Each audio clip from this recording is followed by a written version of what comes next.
اعوذ باللہ من الشیطان الرجیم بسم اللہ الرحمن الرحیم السلام علیکم ورحمۃ اللہ وبرکاتہ۔ میں امید کرتی ہوں کہ آپ سب خیر و عافیت سے ہوں گے۔ میری دعا ہے کہ اللہ پاک آپ سب کو خیر و عافیت سے رکھیں، آمین۔ ناظرین، عورتیں چاہتی ہیں کہ ان کے مرد یہ راز جان جائیں کہ ہم میاں بیوی ایک دوسرے کو بے پناہ چاہتے ہیں، پھر بھی ہماری جسمانی زندگی کچھ ٹھیک نہیں جا رہی۔ یہ شکایت ایک پڑھی لکھی خاتون نے کی ہے۔ وہ ہائی اسکول میں ٹیچر ہیں اور خاصی ذہین اور سمجھدار ہیں۔ اچھا، تو کیا تم نے اپنے شوہر سے اس مسئلے پر گفتگو کی ہے؟ میں نے زرینہ سے اس کی شکایت سن کر کہا۔ اس کا شوہر لاہور کے ایک اسپتال میں معروف ڈاکٹر ہے۔ دونوں کی شادی کو 12 سال بیت چکے ہیں۔ میں جب کبھی ان کے گھر جاتی ہوں تو ایک خوشباش اور معقول حد تک کامیاب گھرانے کا احساس ہوتا ہے۔ زرینہ اپنی شکایت زبان کی نوک پر نہ لاتی تو مجھے اس کی ازدواجی زندگی میں اس خامی کا احساس نہیں ہوتا۔ زرینہ کا کہنا ہے کہ وہ ہر بات کر سکتی ہے لیکن سیکس پر بات نہیں کر سکتی، ہمت ہی نہیں کرتی۔ زرینہ کہتی ہے کہ میں کیسے بتاؤں کہ میں کیا چاہتی ہوں۔ آپ جانتے ہیں کہ یہ مسئلہ صرف زرینہ کا نہیں ہے۔ مختلف تعلیمی اور سماجی حیثیت رکھنے والی عورتوں کو اکثر اوقات اس قسم کے احساسات ہوا کرتے ہیں۔ اس کے علاوہ یہ صرف ہمارے ملک کا معاملہ نہیں ہے۔ امریکہ جیسے ترقی یافتہ اور جسمانی طور پر آزاد رویے رکھنے والے ملک میں بھی صورتحال اسی قسم کی ہے۔ اکثر شادی شدہ افراد اپنے ساتھیوں کے جسمانی ترجیحات سے بے خبر ہوتے ہیں۔ یہ الفاظ ایک امریکن عورت کے ہیں۔ امریکن عورت کا کہنا ہے کہ جسمانی تعلیم کے پروگرام میں ذہنی معالجہ ہے۔ ایک امریکی ماہر نے چند سال پہلے بہت سی شادی شدہ خواتین کا ایک غیر رسمی سروے کیا تو معلوم ہوا کہ ان کی کئی ایسی جسمانی ضرورتیں ہیں جن سے ان کے شوہر بالکل بے خبر رہتے ہیں۔ عورتیں چاہتی ہیں کہ کسی نہ کسی طور ان کے شوہروں کو ان ضروریات کی اطلاع ہو جائے، مگر مسئلہ وہی ہے، سمجھ میں نہیں آتا کہ بات کہاں سے شروع کی جائے۔ سروے مکمل کرنے کے بعد امریکن عورت نے جسمانی معالجین سے اس موضوع پر گفتگو کی۔ تعجب کی بات ہے کہ وہ بھی ان عورتوں کی رائے سے متفق تھے کہ ان کے شوہروں کو ان جسمانی ضرورتوں کا علم ہونا چاہیے۔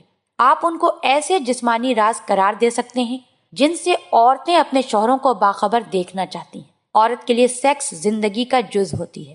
مردوں کو یہ بات اچھی طرح ذہن نشی کر لینی چاہیے۔ جو عورتیں یا مرد انزال کو ٹارگٹ بنا کر سیکس کرتے ہیں، ان پر منزل تک پہنچنے کی تشویش رہتی ہے۔ وہ سارا مزہ کرکرا کر دیتی ہیں۔ بہت سی عورتیں اپنی جسمانی کشش کے بارے میں تشویش میں مبتلا رہتی ہیں۔ 2 بچوں کی ماں 39 سالہ فریحہ کہتی ہیں، شادی کے 10 برسوں میں میرا وزن 26 پاؤنڈ بڑھ گیا ہے۔ میں پریشان رہتی ہوں، شاید کہیں بد دل نہ ہو جائیں۔ شوہر بیوی کو دلکشی اور چاہت کا احساس کس طرح دلا سکتا ہے؟ اس کا سیدھا سا طریقہ یہ ہے کہ بناوٹ سے کام نہ لیا جائے۔ بیوی موٹی ہے تو اس کو پھول کی پنکھڑی سے تشبیہ دینے کی ہرگز ضرورت نہیں۔ ہاں، اس میں جو بات اچھی لگتی ہے اس کی تعریف ضرور کریں۔ بیوی کے ہاتھ خوبصورت لگتے ہیں تو یہ بات اس کو بتائیں۔ آنکھیں پسند ہیں تو شرم کی کون سی بات ہے، اس کی تعریف کریں۔ اس سلسلے میں ایک اور بات یہ کہ بیڈ پر بہت سنجیدہ رویہ کوئی قابل تعریف معاملہ نہیں۔ یہ ہنسنے کھیلنے کے لمحات ہوتے ہیں، ان کو بوجھ نہ بنایا کریں۔ سیکس کے بعد توجہ عورت کو تسکین دیتی ہے۔ ایک 21 سالہ شادی شدہ لڑکی کا کہنا ہے کہ جسمانی فعل کے بعد وہ تنہائی محسوس کرتی ہے۔ میرا شوہر شب بخیر کہے بغیر منہ موڑ کر خراٹے لینے لگتا ہے۔ اس قسم کی شکایتیں بہت سی عورتیں کرتی ہیں۔ ان کو شوہروں کا یہ رویہ پسند نہیں ہوتا۔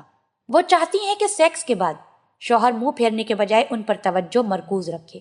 یہ ان کے لیے خوشی کا باعث ہوتا ہے۔ وہ چاہتی ہیں کہ شوہروں کو اس ضرورت کا علم ہو جائے۔ جن عورتوں کے شوہر سیکس کے بعد بھی متوجہ رہتے ہیں، وہ خاص قسم کی مسرت محسوس کرتی ہیں۔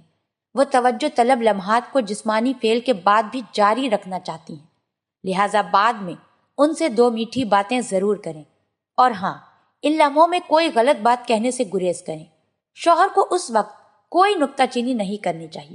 ایک تجربہ کار خاتون کا عورتوں کو مشورہ ہے کہ ان کو بھی جسمانی فعل کے بعد کے لمحات میں احتیاط سے گفتگو کرنی چاہیے۔ اس خاتون نے اپنی ایک سہیلی کی حماقت کی مثال دیتے ہوئے کہا کہ ایک بار بھرپور سیکس کے بعد اس نے اپنے شوہر سے کہا، آج آخری تاریخ تھی، تم نے سوئی گیس کا بل جمع نہیں کروایا۔ یہ برسوں پرانی بات ہے، مگر آج بھی ہم اس پر ہنستے ہیں۔ اس قسم کی حماقتوں سے بہتر یہ ہے کہ میاں بیوی چند لمحوں کے لیے باقی دنیا کو فراموش کر دیں عورتوں کو غیر جسمانی چھیڑ چھاڑ بھی چاہیے۔ ایک 32 سالہ شادی شدہ عورت اپنے شوہر کی شکایت کرتی ہے کہ وہ صرف اس وقت اس کو چھوتا ہے جب وہ سیکس پر آمادہ ہوتا ہے۔ کبھی میرا دل چاہتا ہے کہ وہ محض چھیڑ چھاڑ میں مجھے چوم لے یا چھو لے۔ پتہ نہیں اس کے لیے یہ کام مشکل کیوں ہے۔ اس عورت کے شوہر کا کہنا ہے کہ چھونے سے جسمانی جذبے بھڑک اٹھتے ہیں، لہٰذا وہ غیر ضروری لمحات میں اس سے گریز کرتا ہے۔ اس بارے میں ایک صاحبہ کہتی ہیں کہ یہ رومانس غیر معمولی نہیں، عورتیں رومانس چاہتی ہیں، یہ ان کی ذہنی ضرورت ہے، اس کو پورا کرنا چاہیے۔ شوہر بیوی کا رشتہ زندگی کا اہم ترین تعلق ہے، ان کو باہمی رفاقت کے لمحوں کو باقی چیزوں پر ترجیح حاصل ہونی چاہیے۔ قربت کا مطلب لازمی طور پر سیکس نہیں ہے، اس کا مطلب ایک دوسرے کے جذبوں میں شراکت ہے۔ دونوں کو اکٹھا گزارنے کے لیے وقت نکالنا چاہیے۔ بھرپور زندگی کے لیے یہ معاملہ بہت ضروری ہے۔ اللہ پاک ہم سب کو دین کی سمجھ عطا فرمائے اور اس کے مطابق زندگی بسر کرنے کی توفیق عطا فرمائے، آمین۔ آپ ہمارے چینل کو ضرور سبسکرائب کر لیں۔ سبسکرائب کے ساتھ ساتھ ہماری ویڈیو کو لائک بھی کر دیں۔ اللہ پاک آپ سب کو اپنے حفظ و امان میں رکھے، آمین۔